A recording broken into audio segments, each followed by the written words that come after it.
If you asked EU leaders how to save the climate in the last few years, they sounded like a broken record. It is the dawn of the clean hydrogen era. On the hydrogen. Europe's hydrogen economy. Because hydrogen rocks. Clean hydrogen trailblazer. And with hydrogen, we can make it happen. Okay, I think you get the gist. Europe is getting pretty ambitious about cleaning up its economy. By 2050, the continent plans to reach net zero emissions.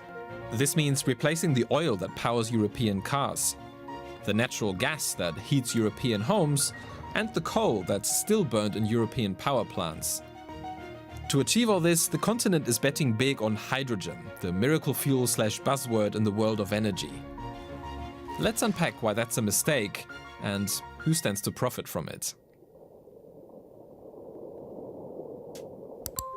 Remember 2020? Strange times. But as we were struggling to unmute Zoom and binging Tiger King, Brussels was busy. Or to be precise, the European Commission, which proposes new laws for the bloc. It tried to figure out how to save its economy while also nudging it towards becoming climate neutral. Part of what they came up with was a hydrogen strategy. It talked about how the element does not emit CO2 when used, can replace fossil fuels and will foster sustainable growth and jobs. How it did not take off in the past, but how we're now close to a tipping point. And yeah, on the surface, hydrogen sounds pretty great. By the way, you might want to check out a previous video on hydrogen covering a lot of the basics. In short, you can make it from renewable electricity with no greenhouse gas emissions, and then theoretically use it to clean up all kinds of things, from cars and trucks and planes and ships to steel making and electricity production to heating. This is, in principle, a very good story from a European perspective. This is Matthias Buck, who heads the Europe team at a leading energy transition think tank. And he says, apart from its climate credentials, there was another reason the EU fell in love with hydrogen. And we have used up our own fossil fuels in the past, and now we are highly dependent on fossil fuel imports to keep the European economy running. Renewable hydrogen has for some time been part of climate neutrality scenarios, but it also has the benefit that we can most likely produce it domestically. Skip to 2022, when this became even more relevant. Russia invaded Ukraine and ended up cutting much of its natural gas supply to Europe. Brussels got to work again and lifted its hydrogen targets. To 10 million tons of renewable hydrogen produced annually in the European Union by 2030, and another 10 million tons in annual imports. And this is a huge amount of hydrogen to come out in a very short span of time. Silvia Pastorelli is an energy and climate campaigner with Greenpeace in Europe. So the question is how realistic all this is? On paper, a lot is happening. There are industry plans for tens of thousands of kilometers of dedicated hydrogen pipelines, many of which made it onto the EU's Projects of Common Interest list, which means they're eligible for subsidies and fast-track planning. In fact, 65 of the 166 projects on that list are hydrogen-related, including quite a few electrolyzers, which you need to make hydrogen from renewable electricity. And then there's the European Commission's Hydrogen Bank, handing out hundreds of millions of euros in subsidies to producers. But despite all this, not much is actually happening. Work has started on only a few pipelines, for example in the port of Rotterdam. And in terms of production capacity, in 2023 there were around 230 megawatts of operational electrolyzers, according to an industry study. To produce the envisioned 10 million tons by 2030, we'd need about 600 times more. Reality is lagging behind the EU's big plans, and there's a reason for that. Hydrogen is not the miracle solution EU leaders would like it to be. As we've established, green hydrogen is made from renewable electricity. This means that we need to also build a lot of more renewables. We need to have a lot more solar panels, wind farms being put in place. The problem is this though. Hydrogen is not the most efficient way of using this energy. Take cars.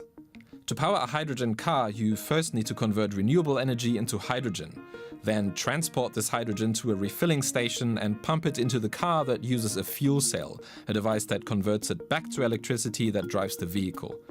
Some energy is lost with every step along the way, and only about 30% of the energy you put in makes it to the wheel.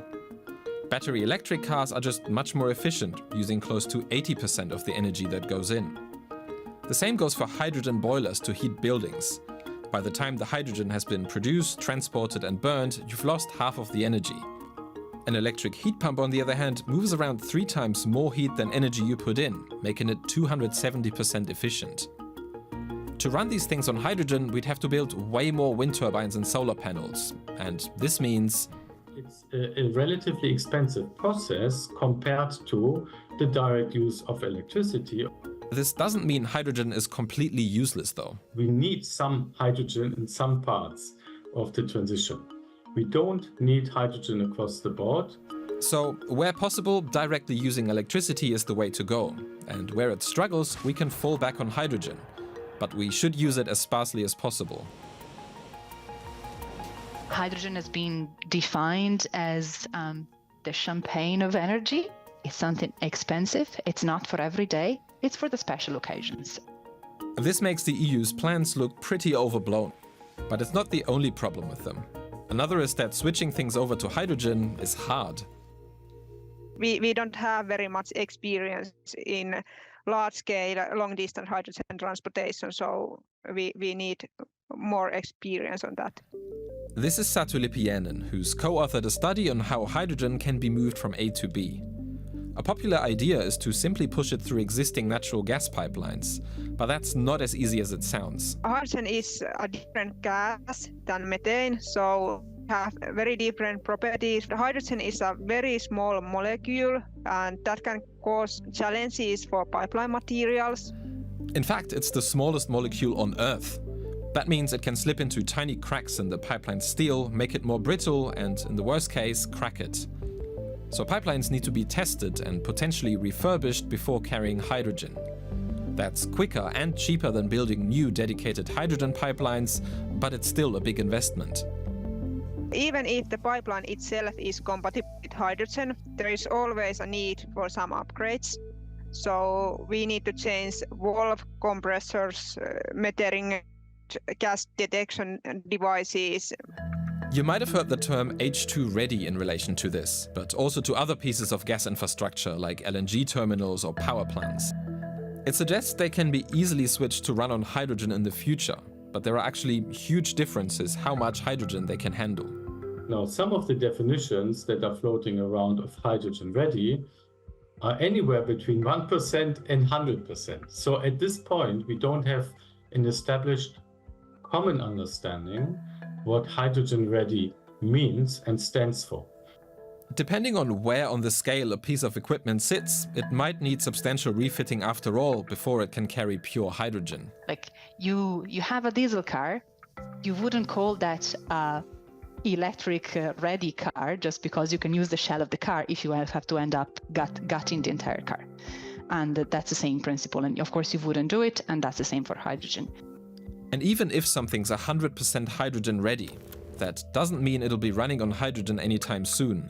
Or at least not on green hydrogen. That's because there's close to no green hydrogen available, and that's not likely to change soon. Across the European Union, only 0.2% of dedicated production is made from electrolysis. Almost the entire rest is grey hydrogen, made from fossil fuels, mainly natural gas, which creates lots of CO2 emissions. And this lack of green hydrogen opens up 2 scenarios in which hydrogen could actually end up hurting the climate rather than saving it. The first is that Europe keeps building gas infrastructure that's supposedly H2 ready. But since there's no green hydrogen available, it keeps getting used for natural gas, which should be on its way out. And the second is that there's a very high risk that we will be using hydrogen, which is either grey or not properly blue. Now, blue hydrogen is also made from natural gas. What's different is that producers claim they capture carbon on a massive scale before it reaches the atmosphere and then store it. Matthias called it not properly blue because the technology behind this hasn't been proven to properly work at scale. At this point in time, there is very, very limited technical capacity to capture carbon and to actually produce blue hydrogen that is acceptable from a climate protection perspective. Meaning, if we rely on blue hydrogen, we extend the life of natural gas and create emissions in the process. Once again, exactly what hydrogen was supposed to help avoid. We wanted to hear what the industry had to say about this, so we contacted Hydrogen Europe, an association that counts fossil fuel majors like Shell, BP and Total Energies among its members. Unfortunately, they never responded. Keep them in mind anyway, they'll make another appearance in a second. It's the natural gas industry that's been pushing the idea of building more infrastructure and making blue hydrogen. The Shell blue hydrogen process. And it's easy to see why. They see in hydrogen the lifeline of their business. While everyone is talking about decarbonizing and how to live without fossil fuels, they see this as the perfect way of continuing their business. And that leads us to one big reason why the EU went so big on hydrogen. Fossil fuel companies have been making the case for it in Brussels, or in other words, lobbying. It clearly played a role. Yeah, played an important role. Corporate Europe Observatory, an NGO, combed through lobby registers.